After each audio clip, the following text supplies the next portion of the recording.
Hi, I'm Shadow of Shadow Gaming, bringing you video number 6 in the Programming with Shadow series. So today we're going to be talking about strings. As you can see, I've already been testing out just a little bit. So there's a lot of information we're going to cover today, so I've created an agenda here that we'll go through and mess with, learn about strings, see what you can do with them, and see where you can start from. Go ahead and clear that. So for information, you can do here. I'll put this and maybe another link in the description. We'll see. Um, but without further ado, let's begin. As we just seen down there at the bottom in C Sharp, a string is text. So we'll declare one like we've done before, and we've seen this, so this is just recapping.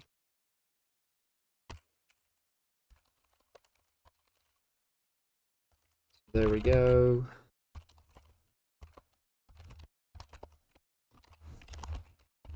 There, when we .NET run that, we'll get high from this string. So that's just a simple declaration. We're saying it's a string, and this is the string. So in C Sharp, double quotes like this eliminate a string. That says this is what the contents are. This is the string literal. Fancy text actually is string literal. C Sharp uses quotes. You can occasionally see one like this. In this case, it's being treated the same, and I think this should work.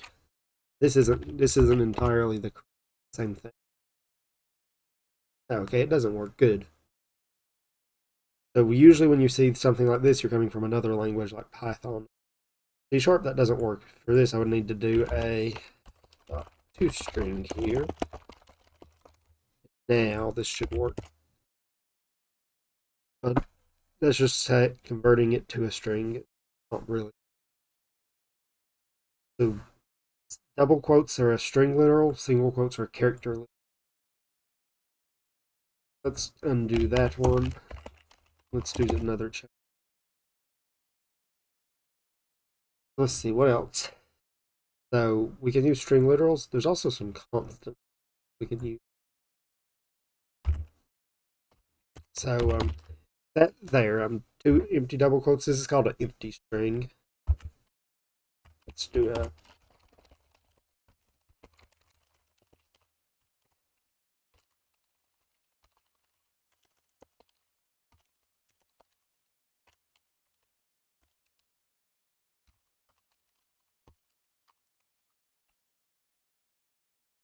these two should be the same thing. Two empty strings here.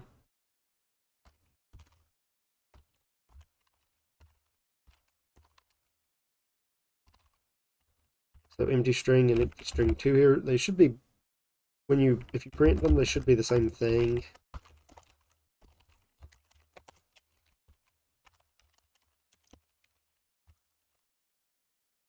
However, this is the more common one, so just the two quotes.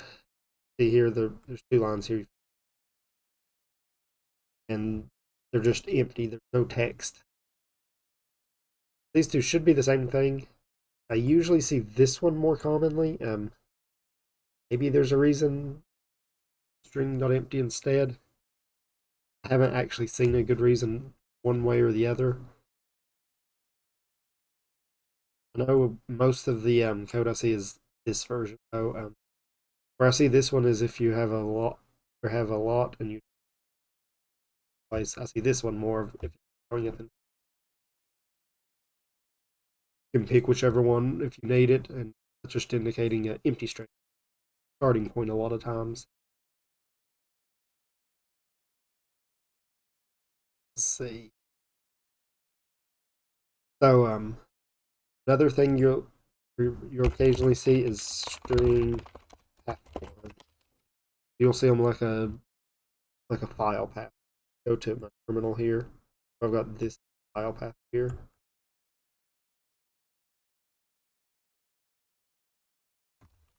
Copy. here, you can see it's already highlighting. So something's wrong here.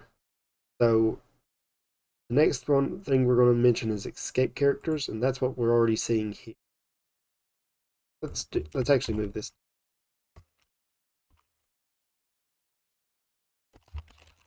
But an escape character is something that has special meaning.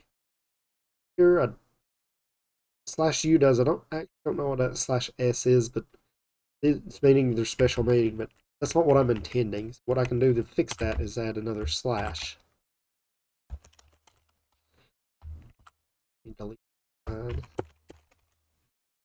this is saying the exact same thing I just copied and pasted, except now this is the escape character // and that just says okay, add a slash back, and I can see that if I do console.writeline path1. Now the last thing we print will be path1 there here. Or if I'd done it without these slashes, I think /s here is actual one. It actually doesn't, or it actually prints something /s. Yeah, failed to build. Unrecognized escape sequence. So S probably is. U is, but I think you need a little bit more than just /u. I think you need escape sequences can be actually useful. Like this one's more of an annoyance than useful, but you can also do stuff like fit. Have string equal. Well, I say tab string, but I'm going to use a new line first. This is first line. So /n here. /n indicates new line. I think technically let's see. Technically, yes, new line. It is actually just new line. Now that puts your cursor on the next line. I'm going to do a /t. That stands for tab. I think it's actually like horizontal something. Yes, horizontal tab. So /t, and then this is the second line.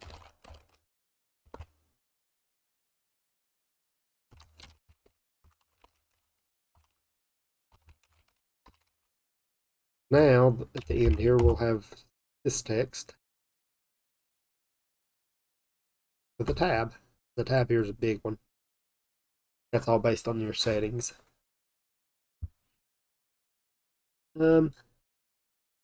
Another one of these you'll see some is oh,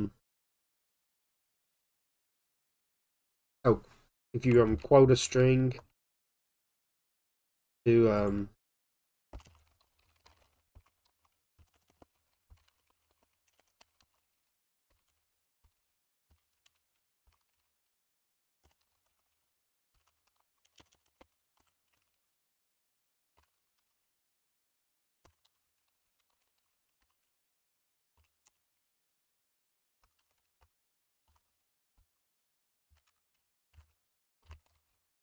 it does exactly what you think it's going to. It's going to add these quotes here.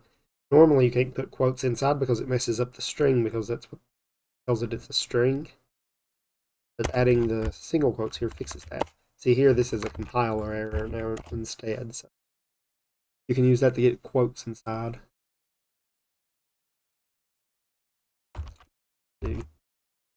I'm looking at some of the others. One I'd use /n here. Occasionally you'll see it as /r in here. That's a Windows versus Linux thing. If you look down here on the bottom of my term, or my thing here, it says CRLF. That's what this is. Carriage return line fee.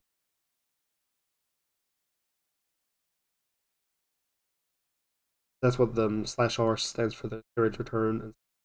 If you're on Linux or Mac, /n is all you would need. On Windows, technically it should be /r, as we can see though, /n is able to figure out. That occasionally does cause problems. But what you'll occasionally see instead of this escape sequence is yes. Let's make this an interpolated string. I know we're going to talk about them again down here, but we'll just go ahead and Let's add a $sign. Occasionally you'll see this instead.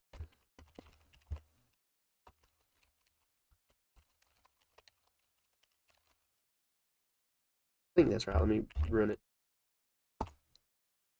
This will be two strings up. There we go. So using environment new line instead of /r/n. On Windows here, this should be the exact same thing. It should be /r/n, but on Linux, it would automatically know which one you want, and use that. You can use that to help you, so you don't have to keep track of which one you're using. Do it yourself. Occasionally, though, you will see /r/n. I see a lot of /n. You'll see them occasionally. Just a thing to keep in mind. Put immutability next. Let's talk about verbatim string. Let's talk about this next. So a verbatim string is really helpful with this path here. Let's copy this. Call this path 2.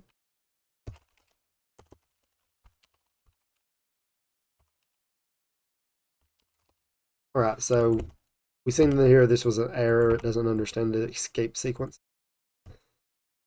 So this is the most common way I've seen a verbatim string. You tell us a verbatim by an at. So at and then the string. Now, if I compile this, the last one that prints should be my path again.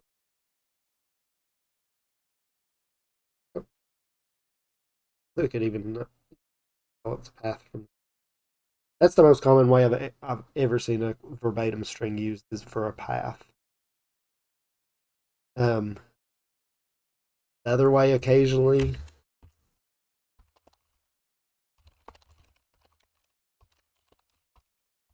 is to have occasionally seen this.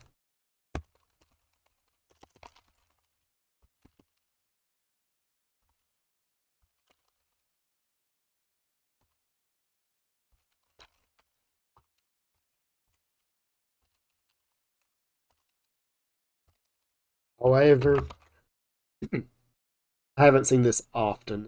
It just showed up here and there. And it's a way you can do quotes. These two are effectively similar. The thing with verbatim is if you put like a /r or /n or /t or whatever like we did up here before, nothing happens. I'll copy this tab string here. Make this a. Let's do them both. Oh, I may have these backwards. I may have to do the add after them. We're about to find out.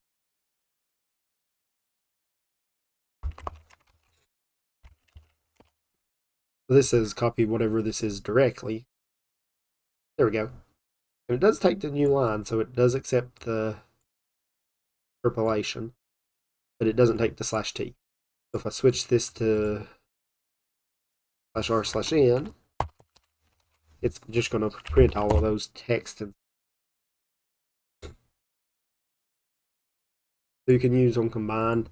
Maybe it doesn't. Maybe the order doesn't. Let's see. I actually don't know for that one. Yeah, it looks like it doesn't matter. Back.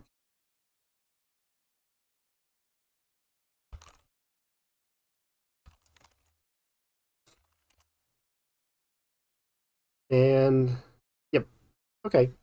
The order on this doesn't matter. So there's your new one. If you ever see, that's what's happening. That's string verbatims, the @ sign.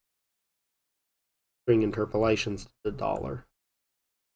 Let's see. Let's talk about immutability later. We'll do the raw literals next.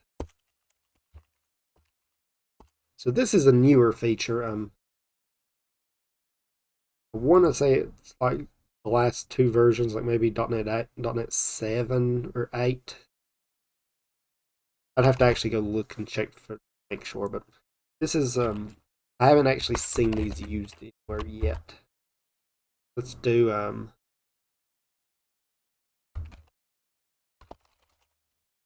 it's called a raw string, and it's 3 or more quotation marks.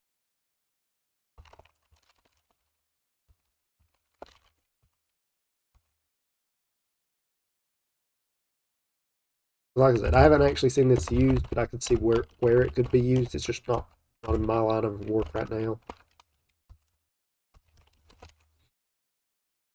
So this basically, right now, this doesn't look any different. However, this again.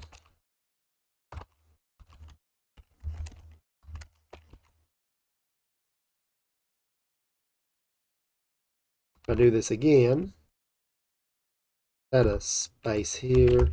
So before I'm having to use environment new line or /r/n or /n, this will be the same thing. Although I think here, let's see this. I think I have to have the 3 quotes on the new line by themselves. And terminated raw string. Can't tell where the end is. I think this fixes it.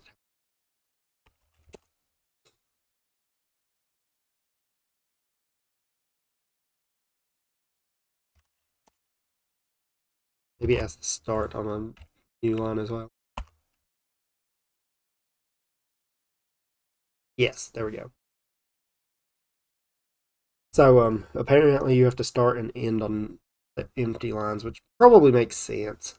Saying everything from these 2 points do this. But the nice thing here though is as you see, it respected the new line. We had some spaces. Let's do 3 tabs and 4 spaces. Here, if you look here, it should respect that. You can't tell the tabs because mine turns spaces in. There, see, there we go. They're, even though I press tab, they're technically spaces because of my settings. You can see how it's working. I could see that being useful. If you have other, it's called XML or JSON, I could see this being useful to put something like that in, but we're not going to go that deep for now. Just know what triple if you see them. It doesn't have to be triple either. Like you can use 4, and it's the same thing. It's just some matching number, and the only reason I think you wouldn't want 3 is if you were putting 3 in there. Like say if I wanted to say starts from 3 or from a raw string, it requires 3, something like that. I could do that here.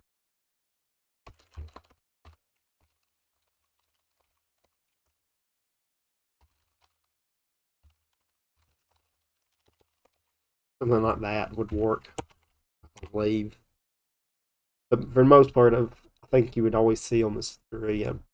I doubt I've seen any reason to have 3 in a row. Let's see.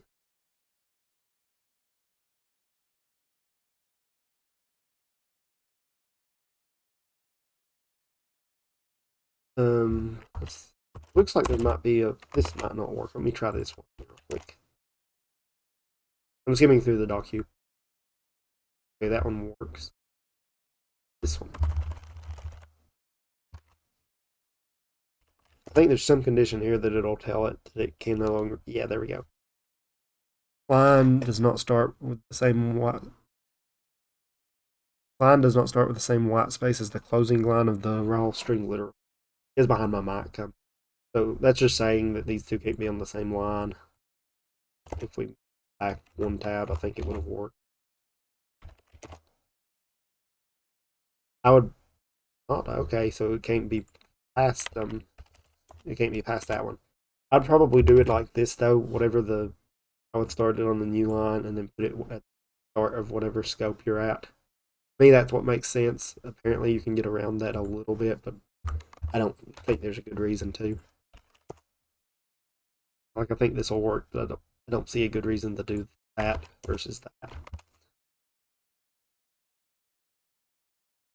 All right, so that's a lot of content so far, but this is just a run through, show what's possible, and try to just explain what the meaning of it is, so that you'll know if you see it again what it is. Very likely see this in an upcoming project. Now let's go ahead and talk about immutability. I have S1 up here already. Yeah. S1. Let's do string S2 equals hello. String S3 equals world.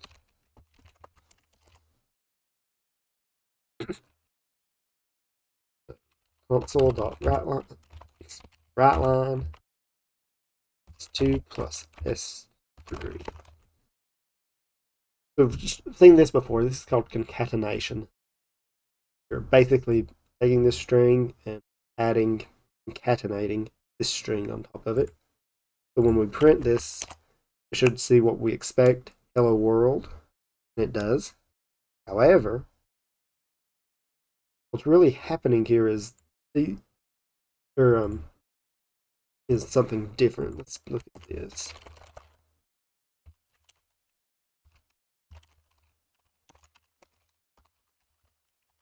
So this is the same thing.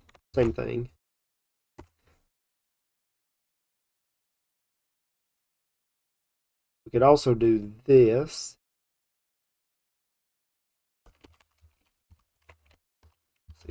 Looping plus equals, it works with strings here. So this says concatenate S2 with S3. Now we're going to get the same thing here, but something's different.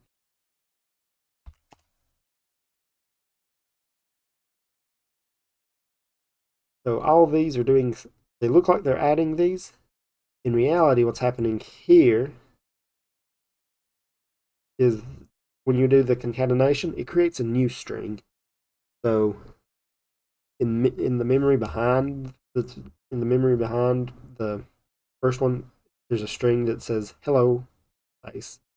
Then we create another string that says world.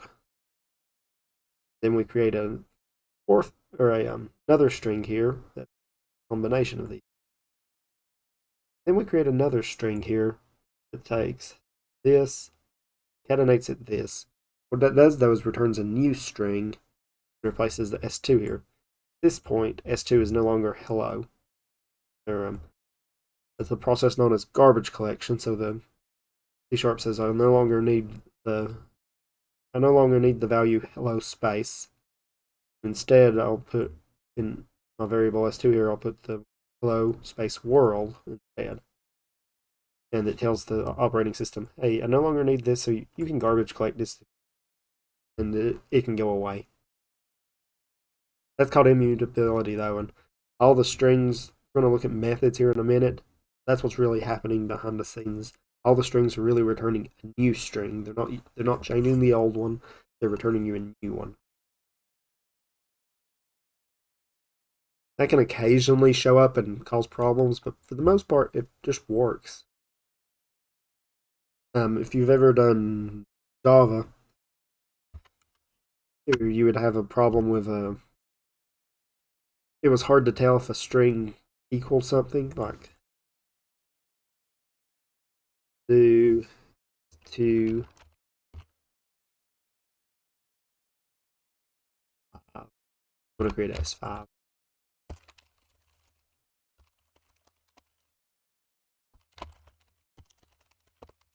So now, let's see what that says. True. In Java, at least older Java, I actually haven't done Java. I haven't kept up. They may have changed this, but at least in older Java, this wouldn't have worked. But in C# they changed that. That's what you expect.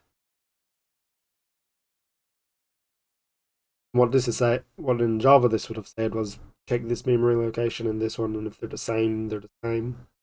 But it's not checking the content. C# checks the content. Okay. See that this hello world, these text hello world equals this text. You can occasionally run into things with that, but it's not too common.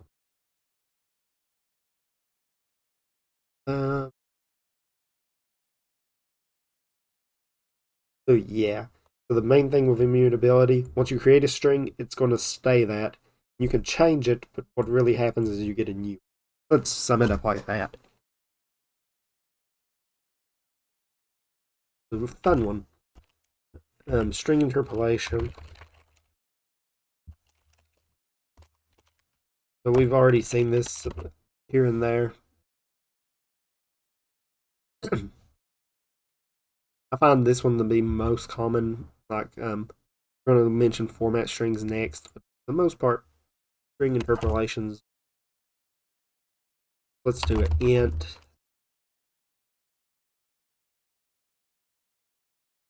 age equals 30. Let's do another one. Let's do a string name shadow. There we go.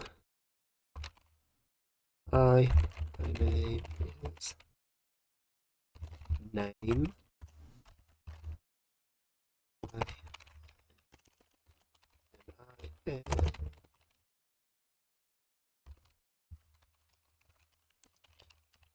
Let's do that.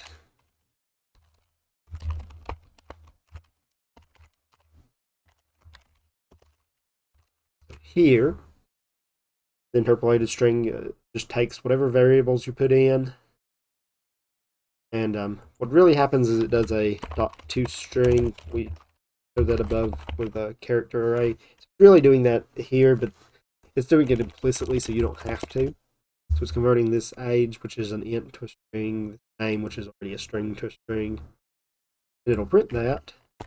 We'll see the string as we expect. Hello, my name is Shadow, and I'm years old. That can be really useful. We seen there we could use it with an @ for a verbatim string here. You can also do math.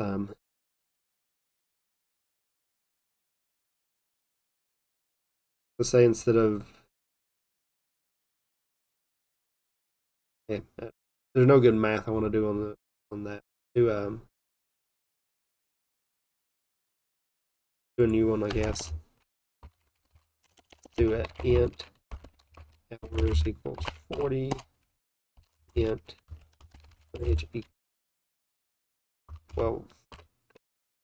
Just doing an example. Doing it 7 equals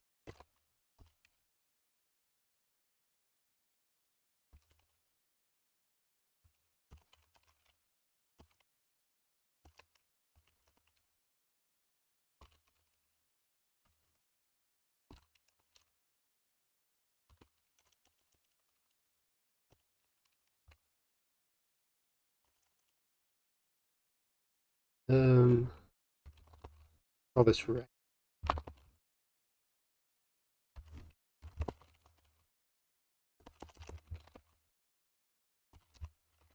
So I'm not advocating this is a good idea, but you could do something like this.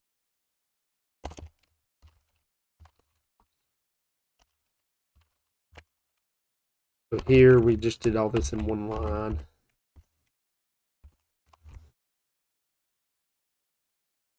Got rid of the other one. So here we can do that in one line, and I wouldn't advocate this as a good idea. I would put this in a separate variable and do that. There we go. We can see we can do calculations, we can do operations. We'll see it later, but you can also do things like you can tell it how many decimal places. Do 2. I think this will be places. May not be the right form. I have to look. Is it .2?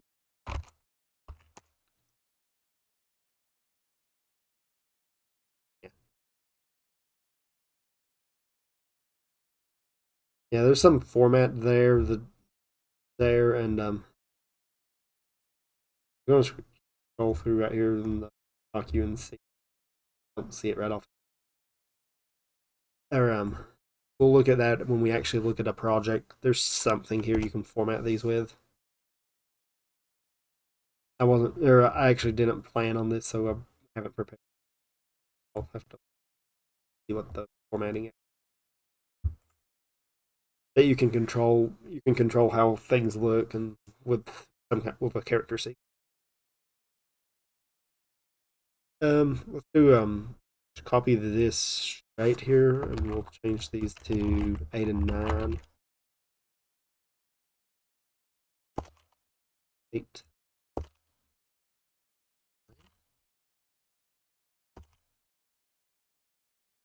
So let's do a string format. You can do this instead.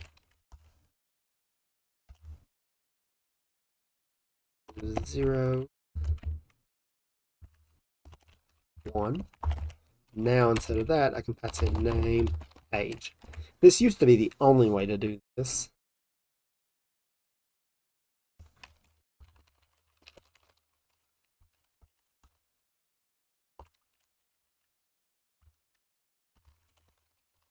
Hours right. Hours times right.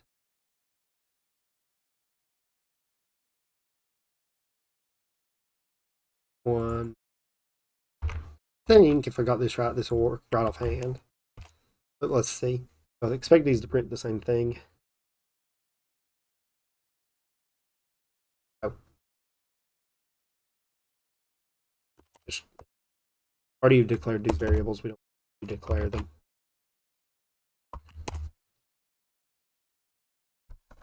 There we go. It looks the same, and in reality, this is effectively a. And in languages like C or even Python, I still think these are more common. In C Sharp, this one, I see this one a whole lot more frequently.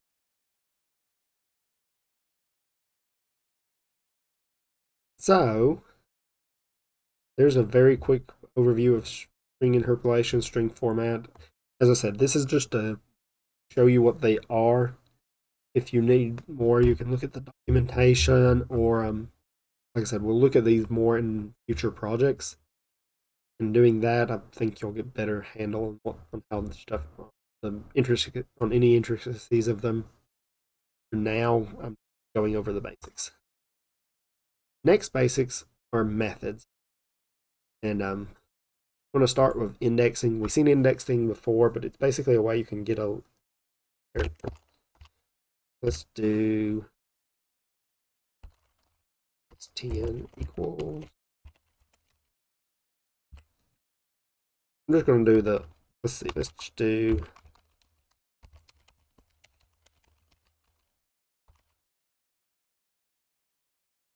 Alphabet here. So we're just going to play around with this just a little. So indexing, the idea here is you can go so far into a string and say, okay, get me this letter out of a string. So if I go for the, let's go for the 5th letter here, because it's going to be interesting because it's not what we want. I want E here. So let's go for the 5th letter. We expect to print to E, but we print F. So strings are indexed from 0 instead of 1. So this is position. That means position 5 is actually 0, 2. That means 4 is actually the position in it.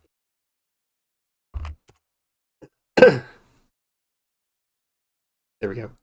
That's an important thing with indexing, and we'll see that eventually as something context. In C Sharp, you count from.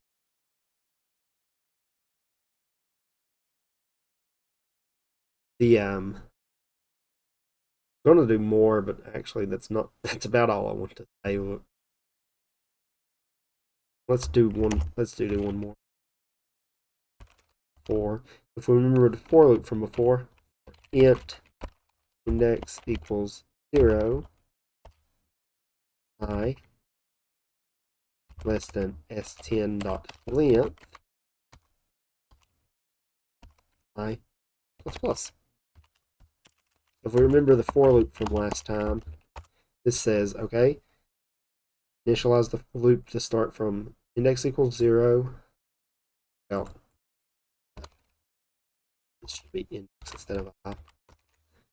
So while index is less than n.length, so length here is going to be the number of characters, so I think this one actually is 26, and we can check that here.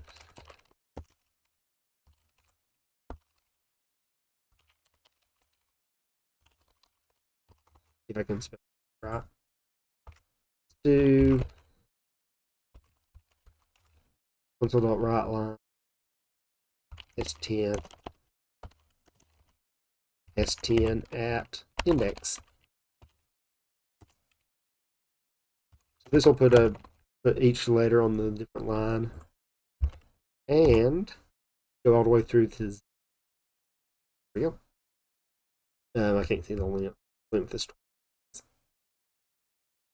The length just tells you how many characters are in the string. That can really be useful on some occasions, like depending on what problem you're trying to solve. Here, you do any like hacker rank or leak code or anything like that, this is the kind of stuff you'll see fairly frequently. You need to figure out the length of a string and do something different based on that. Or occasionally you'll see it with parsing information. Like occasionally, like maybe you have a string that's just like let's say like this line, 71 of spaces programming code. You might not care about the spaces or the 72 or whatever the line number is, so you could skip over it and you could do that through indexing. I'm not saying that's the easiest way, but you could do something like that. You might occasionally see it like that. Well, like I said, it'll make more sense when we actually do a project with it. Continue on. Methods. The methods are a way to do something without changing it. Let's do string s11 equals shadow. Let's do this. Do that kind of weird casing. So let's do console.write line 11.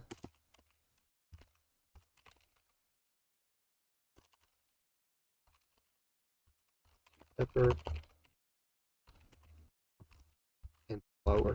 So these do exactly what they say. This one will print all characters uppercase. This will print them all lower. You occasionally need to use that. Occasionally happens. Sometimes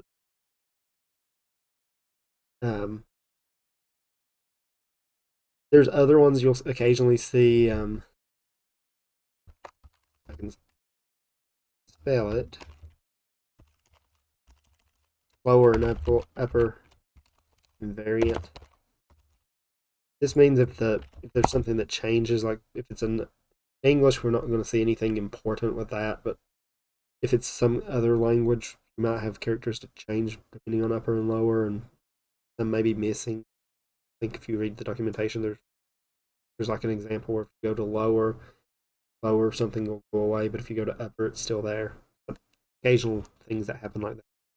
You'd have to read the documentation to really see if there's something you need. So I tend to see the upper more frequently, though. It depends on what you're doing, what problem you're solving. What I do a lot of times, the text ends up being uppercase when you look at it, so there's a lot of two uppers. Let's look at trim. Trim's easy. It trims off text. So S12 equals.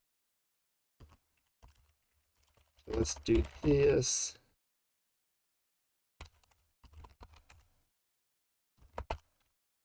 Let's do an interpolated string.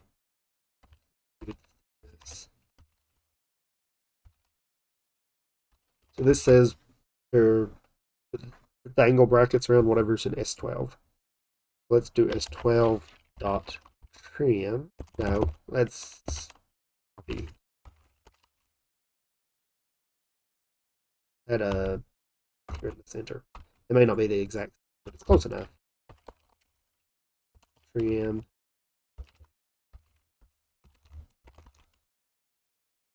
start, trim end. I think this will.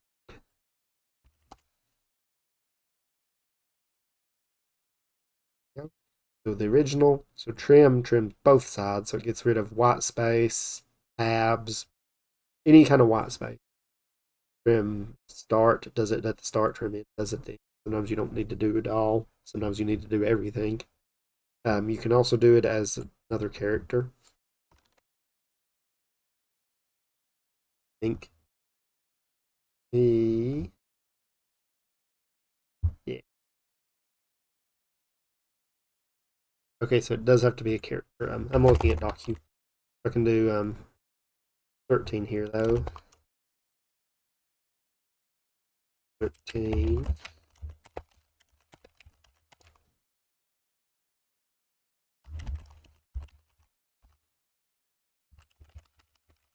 And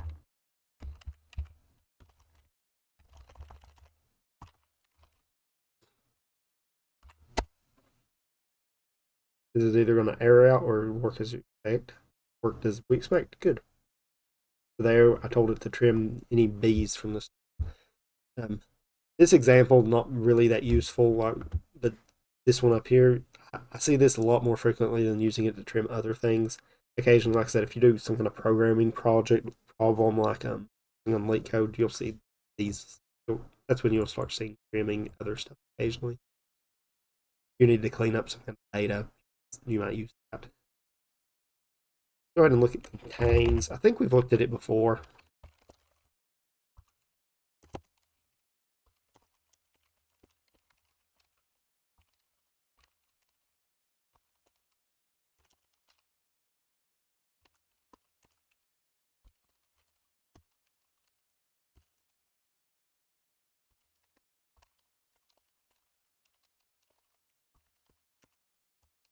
Do console.writeLine. Do an interpolated string.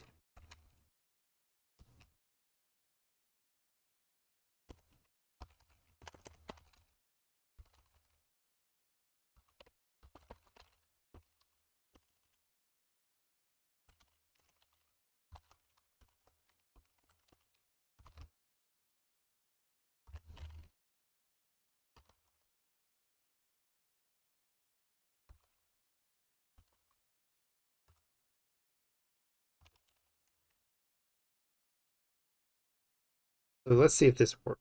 Oh, this may be wrong syntax because I have this inside here. It has quotes inside a quote. Let's see.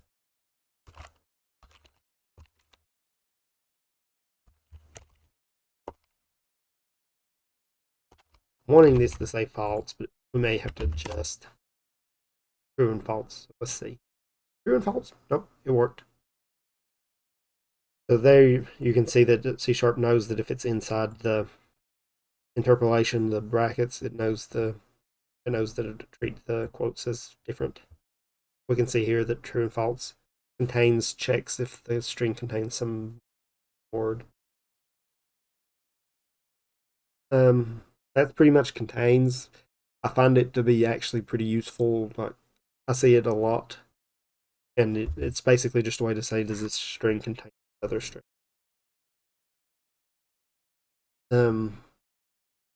Starts with and ends with. It's basically the thing. Let's do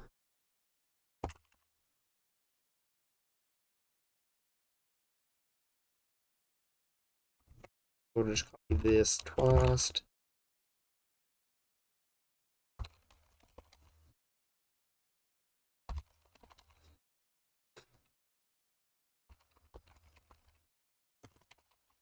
Now I actually haven't actually ever used end with myself. I've actually only ever used starts with. I think it's end.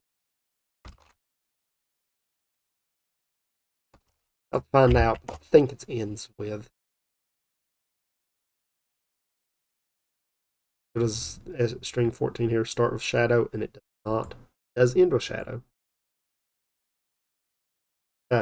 Just a way to check that case. Like you can put this in an if the string starts with something, like maybe it starts with a line number, then treat it as code. Otherwise, don't.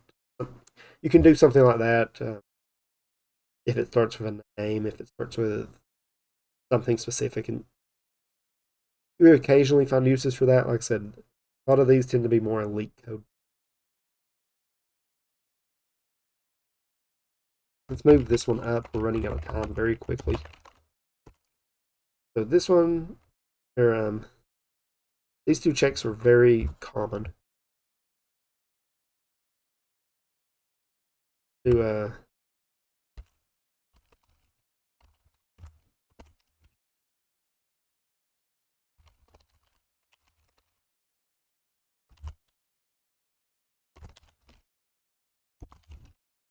we're going to use a string literal here because we are running out of. Let's do this. Copy /t /n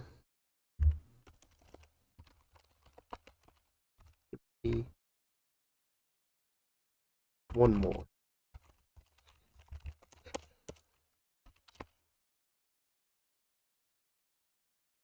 Copy these.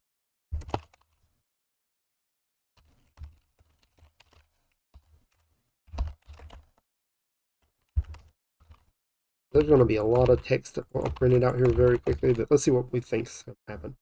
This one's going to print false. This one, this one, this one, this one, this one, and this one should all print. Let's do one more.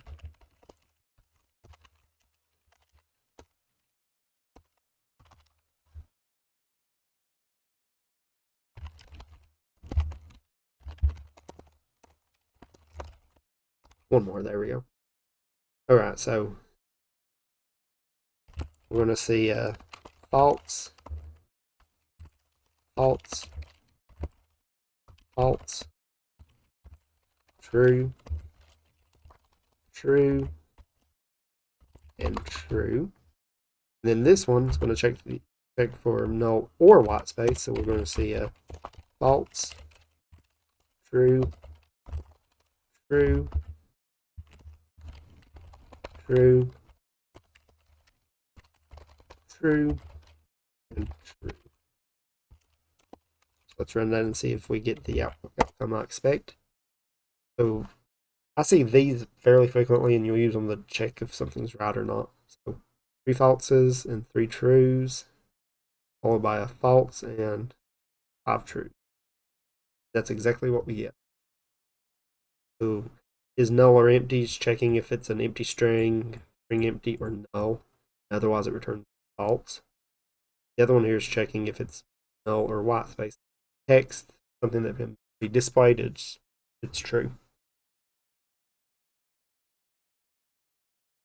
I'm just going to mention these. We're not going to demo these, but you can look them up if you need them.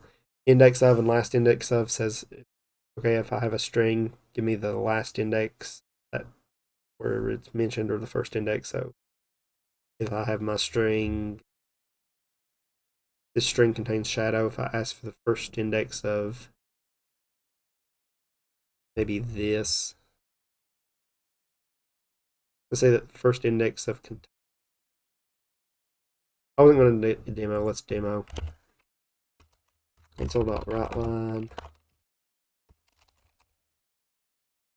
Let's do 14.index of,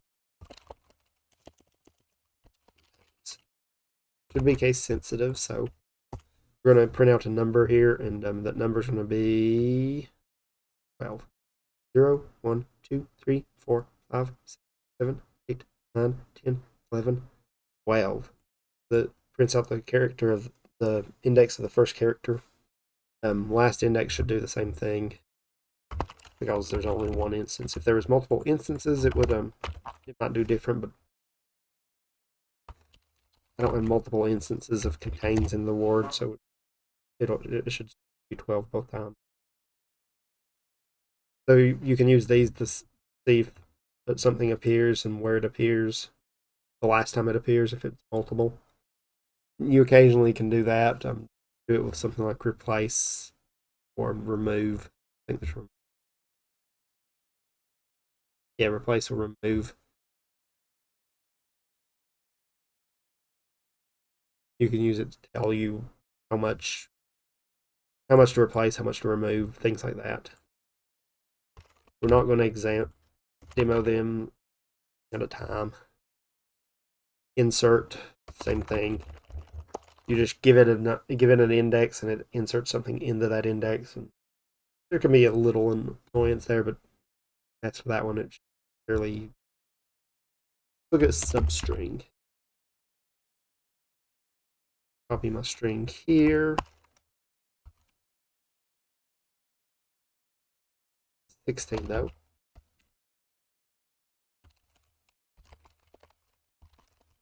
So substring.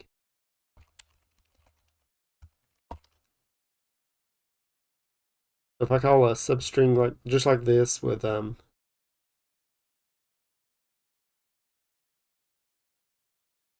I think there's two parameters. The first is 0. Let's do 1. This says give me a substring of everything here starting from the first character, which the first character is that. Here the first character is H, so it'll just cut off the T. Second one here is let's do 1 and let's do the next 5 characters. So this says give me a substring starting at position 1 with a length of 5. This says give me a substring starting at position 1 with no with just the rest of the string. So I should see everything from without the T and then H, then this part. HIS, space AS. Let's see if I'm right. There we go. Substrings can be nice. Occasionally you just need the occasionally you need to do something like this, like you need just a part of the string, and you can use that with index of substring, and you can use that to figure out what part of the string you need and take that part out, just remove that part, insert something new there. Depends on what you're going for, and you play around with these more, they should come up a little more reasonable. New version, you can do something like this as well if you have a newer C#.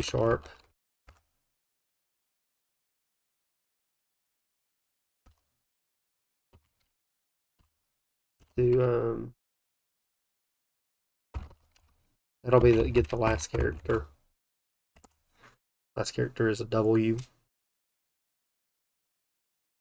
You can do ranges. 1 to the end. This should be the exact same thing as this first one here.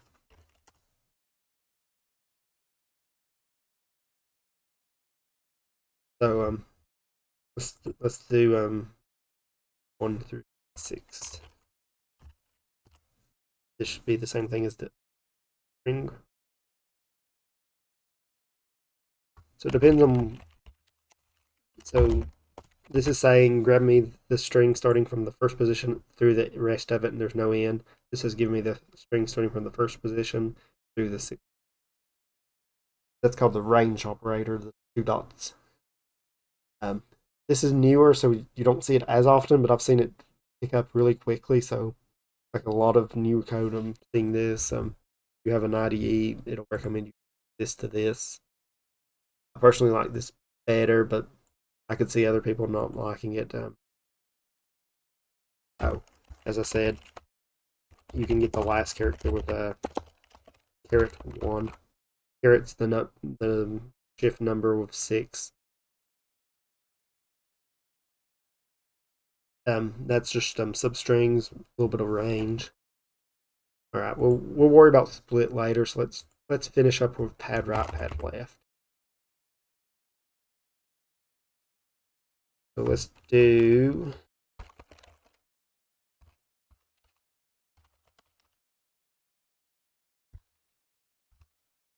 1.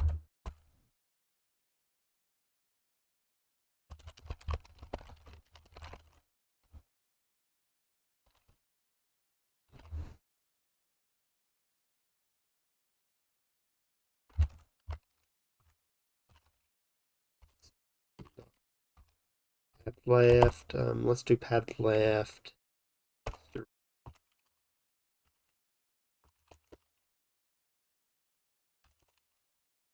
right.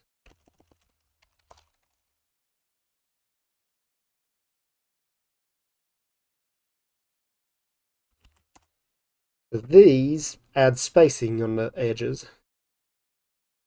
Oh, I thought they did.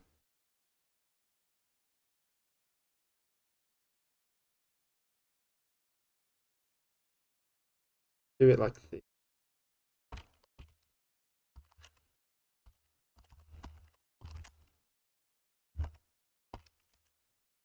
I'm just adding this around it so we can see the spacing.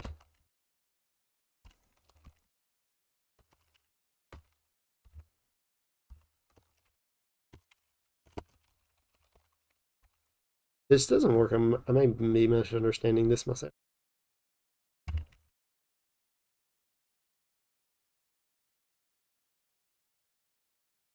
Let's do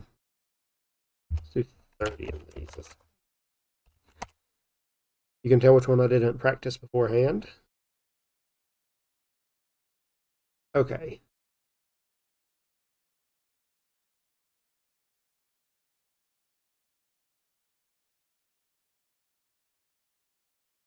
Okay, so I guess this is saying put 30 make sure it fits in the 30 spaces. I'll do 50 here.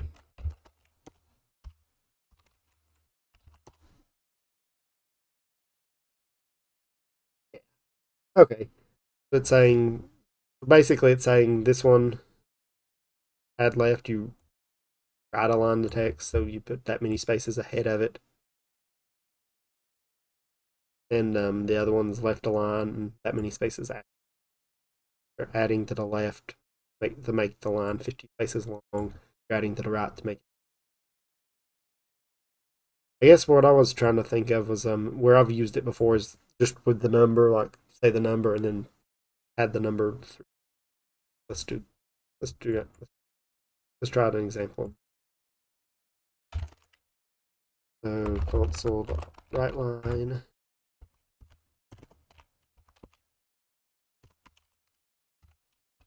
So let's do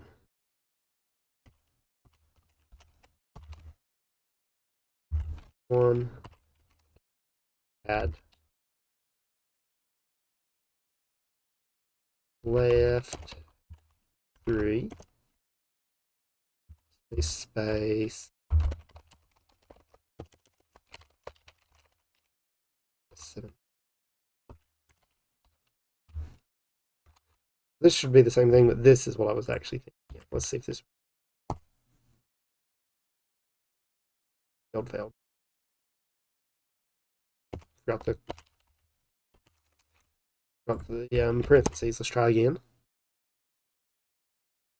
There we go. So now there's space, like if this was instead of a 1, say this was 111, so several spaces. Go. Let's do that. Copy.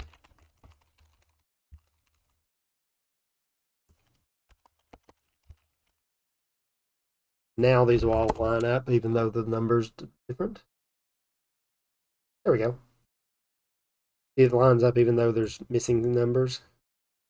And where I've seen that is with the overload of this. So if we do this again, add a character here. Let's add a 0. And this is going to do the exact same thing as this line here, except the spaces are going to be zeros instead. Let's see that in action. There. We've just added zeros to the spacing. That's how I've seen pad left and pad right. I was clearly not thinking what I was doing with this one. This was a bad example up here.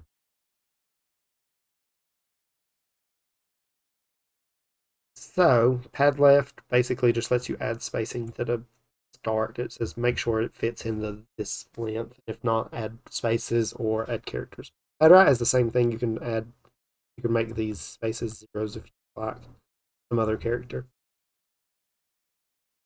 So that's pad left, pad right. Split, we're not ready for split yet. We'll come back to it later. I didn't hardly get everything I wanted. I didn't talk about replace, remove, insert. You have time or interest, you can look at them. And we'll eventually get to a project where we're going to use some of these, and then we'll see more of the string operations. Now this is good enough. And we've seen index of, last index of is null or white space.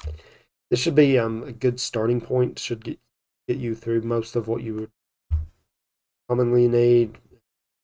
You can refer back to the documentation now that you've seen what the text is. You can refer to the documentation. Say, hey, I know what that is. That's what I want. You can read through the documentation. So here and then the links from this page. So in today's lesson, we've talked about strings. We've looked at creating strings, different escape sequences, looked at different verbatim strings versus interpolated strings, string formatting for all strings, all kinds of information. This has been a very information heavy episode. Also haven't went that deep into anything because we wanted to keep time. Talked about some interesting quirks with strings.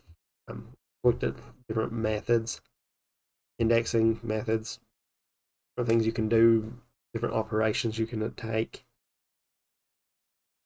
And this was meant to be quick. This was meant to be quick, sort of information dump.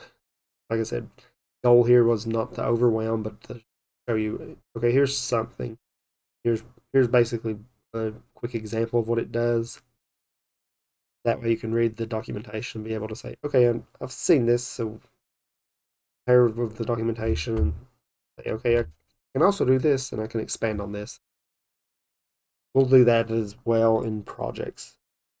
I don't find it all that useful like this, like knowing the difference between substring this and this being the same.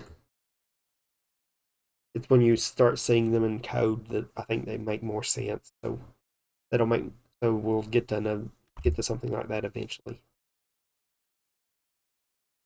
In the meantime, however, that's going to do it for this lesson. Next lesson, we're going to take indexing a step further. Indexing. Right now, we've just done it with strings. We're going to look at another thing called arrays.